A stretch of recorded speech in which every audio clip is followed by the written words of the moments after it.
આજે banking શેરોના sentiment સુધરતા બજારમાં આવી તેજી. નિફ્ટી 100 પોઈન્ટથી વધુ વધીને 25,400 પાર. બેંક નિફ્ટીએ ટ્રિપલ સેન્ચુરી ફટકારી. મિડ કેપ અને સ્મોલ કેપમાં પણ જોરદાર ખરીદી.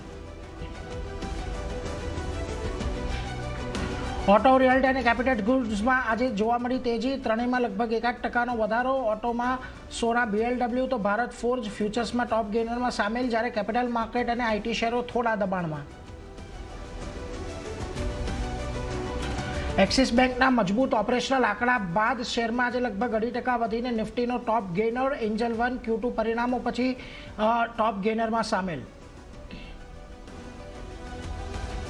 ઓબેરોય રિયલ્ટી પરિણામ પછી 4% ઘટ્યો. બીજા ક્વાર્ટરમાં નફો 29% ઉછળ્યો હતો. તો બીજી તરફ HDFC લાઈફમાં પણ પરિણામ બાદ 3%નો ઘટાડો અને નિફ્ટીનો ટોપનો લૂઝર બન્યો. KEIમાં લગભગ 5% ઘટ્યા અને ફ્યુચર્સમાં લૂઝર બન્યો.